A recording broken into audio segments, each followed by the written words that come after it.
আসসালামু আলাইকুম দর্শক। লন্ডন থেকে স্বাগত জানাচ্ছি আমি কাজী হেমায়েতুদ্দিন মিশন এবং সমসাময়িক বাংলাদেশের রাজনীতি এবং ভূরাজনীতি নিয়ে আমাদের সঙ্গে আলোচনায় আজকে অতিথি হিসাবে আছেন। মনোজ দাস বলছি। রাশিয়া ইউক্রেনের মতো যুদ্ধ পরিস্থিতির আর একটা রূপ কি আমরা দেখতে চলেছি ভারত আর বাংলাদেশের মধ্যে? সহজ করে বলতে গেলে যে আশঙ্কার পরিণামে রাশিয়া তার রাষ্ট্রীয় নিরাপত্তা রক্ষা করতে ইউক্রেন আক্রমণ করতে বাধ্য হয়েছে, সেই একই রকম নিরাপত্তাজনিত আশঙ্কা কি ভারতকে বাধ্য করবে বাংলাদেশ আক্রমণ করতে? এখনো এটাকে কোনো কষ্ট কল্পনা বলে কারো মনে হতেই পারে, কিন্তু আবার বলছি, এটা যেভাবে এগিয়ে চলেছে তাতে এটা কোনো কল্পনা বা জল্পনার বিষয় নয়, বরং নির্মম বাস্তবতা। এবং এই সম্ভাবনা খুব গুরুত্ব সহকারে দেখছেন শুধু ভারত নয়, বিশ্বব্যাপী কূটনীতিকরা। দৃশ্যপট বিশ্লেষণ করে আসুন দেখা যাক এমন পরিস্থিতির সম্ভাব্যতা আসলে কতখানি বাস্তব। 2026 সালের 7ই আগস্ট সৌদি আরব, তুরস্ক, পাকিস্তানের মধ্যে স্বাক্ষরিত মক্কা যৌথ প্রতিরক্ষা চুক্তি, যেটার নাম MGDA, Mecca joint defence agreement, যা সংক্ষেপে মক্কা প্যাক্ট বা ইসলামিক ন্যাটো নামে পরিচিত পেয়েছে, আন্তর্জাতিক ভূরাজনীতিতে এই প্যাক্ট এক অভূতপূর্ব কৌশলগত মেরুকরণ ঘটিয়েছে। ঠিক ন্যাটোর আর্টিকেল 5 ন্যাটোর আর্টিকেলের আদলে তৈরি এই চুক্তির প্রধান শর্ত হল জোটের অন্তর্ভুক্ত কোনো একটি দেশের ওপর সশস্ত্র হামলা হলে তা বাকি সব সদস্য রাষ্ট্রের ওপর হামলা হিসেবে বিবেচিত হবে। মানে বাংলাদেশকে, একেবারে পরিষ্কার করে বলি, বাংলাদেশকে যদি ভারত আক্রমণ করে তাহলে বাংলাদেশের পাশে এসে দাঁড়াবে পাকিস্তান, তুরস্ক, সৌদি আরব। বোঝা গেল? সম্প্রতি অবশ্য এখনো বাংলাদেশ এই জোটে এখনো যোগ দেয়নি, তবে বাংলাদেশের পররাষ্ট্র প্রতিমন্ত্রী হুমায়ুন কবির এই জোটে যোগদানের সেই বিষয়ে বাংলাদেশের ইতিবাচক পর্যালোচনার ইঙ্গিত দিয়েছেন। এবং এই ইঙ্গিত দেওয়ার পর দক্ষিণ এশিয়ার ভূ রাজনৈতিক ও সামরিক সমীকরণ এক অত্যন্ত জটিল ও সংবেদনশীল মোড়ে এসে দাঁড়িয়েছে। এই সাম্প্রতিক প্রেক্ষাপট এবং ভারতের সিকিউরিটি কনসার্ন থেকে প্রোঅ্যাক্টিভ পদক্ষেপ, মানে এক ধাপ এগিয়ে চিন্তা করে সেই অনুযায়ী ব্যবস্থা নিতে ভারত কি বাধ্য হবে? যেমন বাধ্য হয়েছিল রাশিয়া ইউক্রেনের বিরুদ্ধে ব্যবস্থা নিতে, যুদ্ধ ঘোষণা করতে। আন্তর্জাতিক সম্পর্কের ইতিহাস আমাদের একটা ধ্রুব সত্য দেখায়, কোনো পরাশক্তি তার ভৌগোলিক সীমান্তের ঠিক ওপারে প্রত্যক্ষ সামরিক হুমকি তৈরি হতে দেখে নিষ্ক্রিয় বসে থাকতে পারে না। বিশ্ব রাজনীতির যে নীতি ইউক্রেনকে সংঘাতের মধ্যে ঠেলে দিয়েছে, সেই ঠিক একই ভূ রাজনৈতিক বাস্তবতা আজ আমাদের দোরগোড়ায়। গত 7ই আগস্ট সৌদি আরব, পাকিস্তান ও তুরস্কের মধ্যে স্বাক্ষরিত মক্কা যৌথ প্রতিরক্ষা চুক্তি দক্ষিণ এশিয়ার ক্ষমতার ভারসাম্য এক লহমায়, এক ঝটকায় বদলে দিয়েছে। এই জোটের মূল শর্ত ওই ন্যাটোর মতোই। ওই যে বললাম, এক দেশের ওপর হামলা মানে সবার ওপরে হামলা ধরে নেওয়া হবে এবং সবাই মিলে সেই দেশের তাদের বিরুদ্ধে দাঁড়াবে, মানে তাদের পক্ষভুক্ত হয়ে যে সদস্য দেশ তাদের পক্ষে লড়াইতে নামবে। বাংলাদেশের পক্ষ থেকে এই সামরিক জোটে যোগদানের যে ইতিবাচক বার্তা দেয়া হয়েছে, তা দিল্লির জন্য কোনো সাধারণ কূটনৈতিক সিদ্ধান্ত নয়, বরং এটি একটি অত্যন্ত প্রত্যক্ষ কৌশলগত আশঙ্কা, কৌশলগত গভীরতা ও সিকিউরিটি, এই ডাইলেমা বাস্তববাদী আন্তর্জাতিক নীতিরই ফল। এই আন্তর্জাতিক নীতি অনুযায়ী সীমান্ত ঘেঁষে যদি কোনো বৈরী সামরিক ব্লকের ছাতা তৈরি হয়, তবে ভূখণ্ডগত নিরাপত্তা নিশ্চিত করতে রাষ্ট্র সিকিউরিটি ডাইলেমার মুখোমুখি হয়। ইউক্রেন যখন ন্যাটোর সদস্য হওয়ার জন্য অনড় হয়েছিল, তখন রাশিয়ার মস্কো থেকে মাত্র কয়েকশো কিলোমিটার দূরে প্রতিপক্ষ সামরিক জোট ন্যাটোর উপস্থিতি রাশিয়া তাদের অস্তিত্বের জন্য হুমকি বিবেচনা করেছিল, এবং সেটা স্বাভাবিক। রাশিয়া তার জাতীয় নিরাপত্তা রক্ষায় তখন প্রোঅ্যাক্টিভ হয়ে ইউক্রেনের সামরিক অভিযান শুরু করে। কখন করেছিল? ইউক্রেন ন্যাটোর ফর্মাল মেম্বার বলে ঘোষণার আগেই। ভারতের ভৌগোলিক এবং তার জন্য প্রোঅ্যাক্টিভ হয়তো ইউক্রেনের সামরিক অভিযান শুরু করলো রাশিয়া। ভারতের ভৌগোলিক বাস্তবতার দিকে তাকালে দেখা যায় বাংলাদেশ তার 3 দিকে ভারত। শিলিগুড়ি করিডর বা চিকেন স্নেক ভারতের উত্তর পূর্বাঞ্চলকে একটা ছোট্ট করিডর দ্বারা যুক্ত রাখছে মূল ভূখণ্ডের সঙ্গে। এমন একটা স্পর্শকাতর ভৌগোলিক অবস্থানে যদি পাকিস্তান ও তুরস্ক সমর্থিত যৌথ প্রতিরক্ষা জোটের উপস্থিতি ঘটে বাংলাদেশে, তবে তা ভারতের স্ট্র্যাটেজিক ডেপথ বা কৌশলগত গভীরে সরাসরি আঘাত হানে। ফলে প্রোঅ্যাক্টিভ পদক্ষেপ ঠিক রাশিয়া যেমন করেছে ইউক্রেনে, ঠিক সেই একই রকমভাবে পদক্ষেপ নিতে বাধ্য হতে পারে এবং বাধ্য হবে ভারত।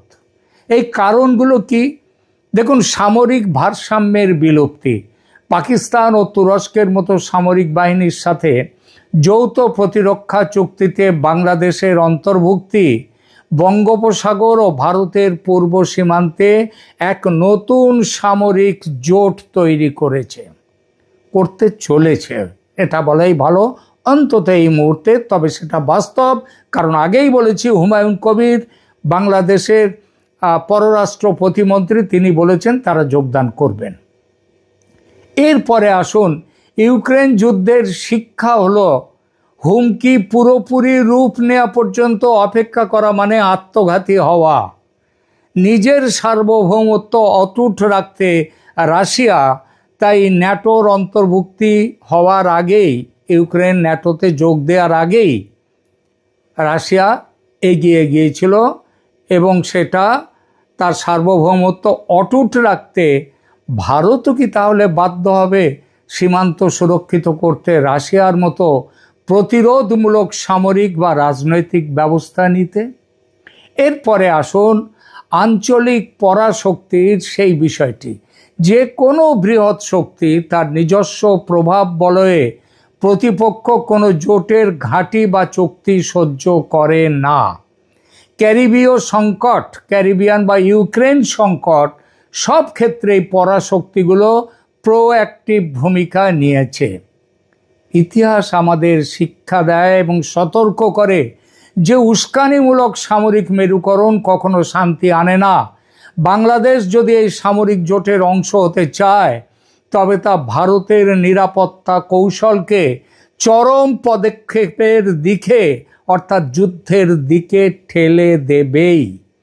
জাতীয় অস্তিত্ব ও সীমানা রক্ষায় ভারত রাশিয়ার মতো প্রোঅ্যাক্টিভ ভূমিকা নিতে বাধ্য হবে, এই সম্ভাবনা কোনো অনুমান নয়, এটি আন্তর্জাতিক রাজনীতি ও সামরিক কৌশলের এক নির্মম বাস্তবতা।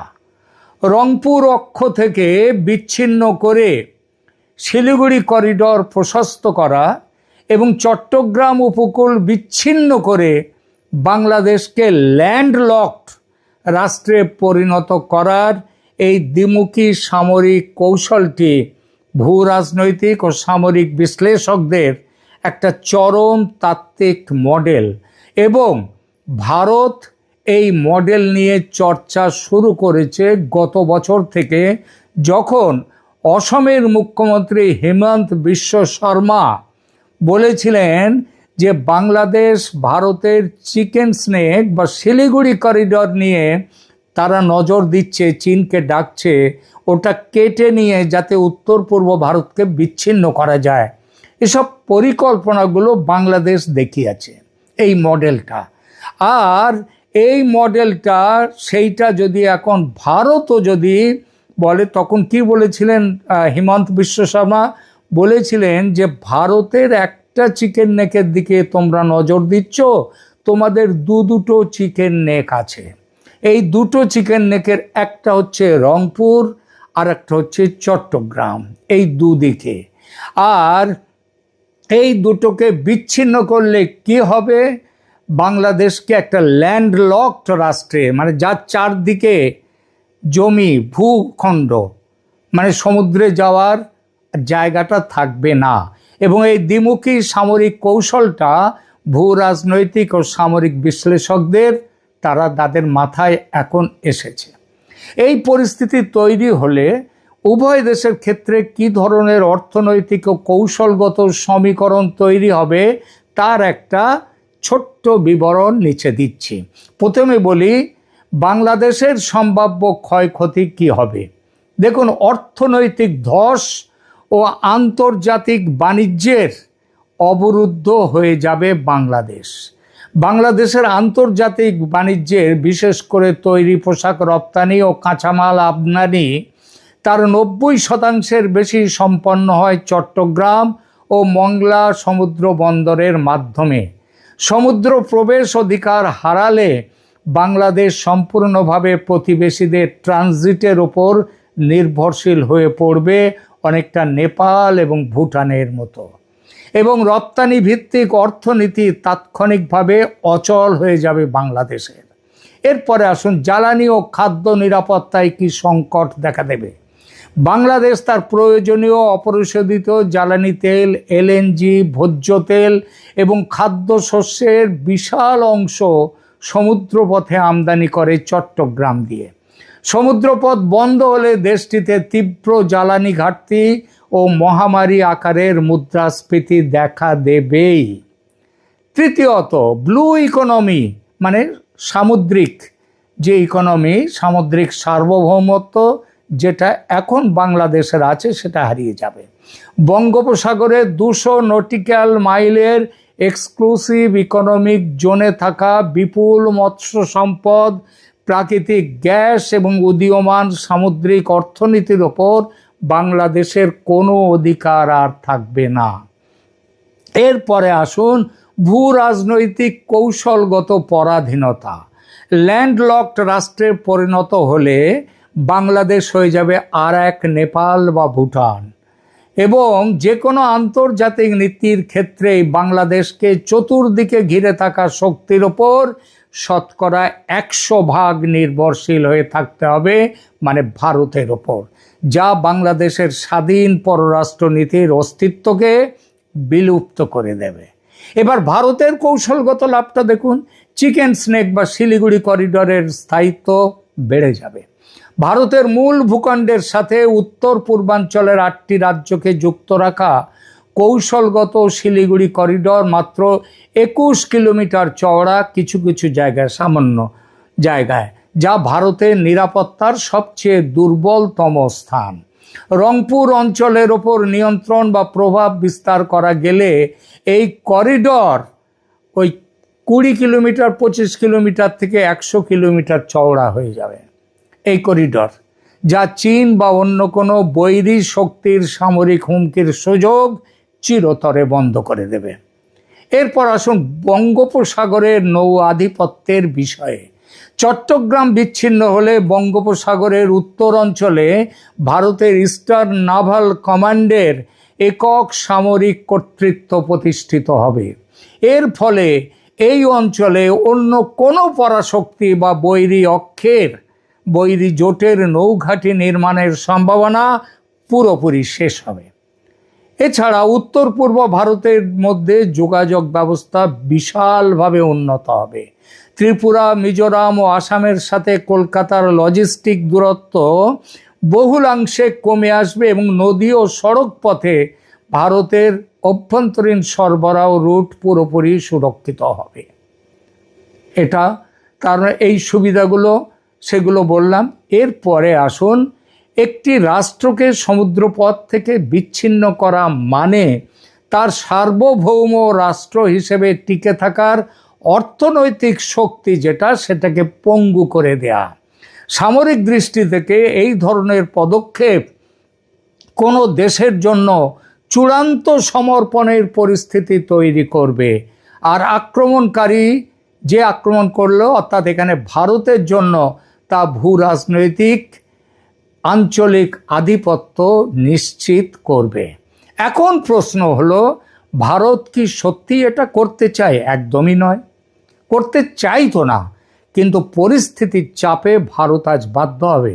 আপনাদেরও তো মনে আছে 1971-এর যুদ্ধের কয়েক মাসের মধ্যে মুজিবুর রহমান বঙ্গবন্ধু তিনি বলেছিলেন, ভারতীয় সৈন্য যারা বাংলাদেশে ছিলেন তাদেরকে উদ্দেশ্যে বলেছিলেন, ইন্দিরা গান্ধীকে বলেছিলেন, আপনার সৈন্য সরিয়ে নিন।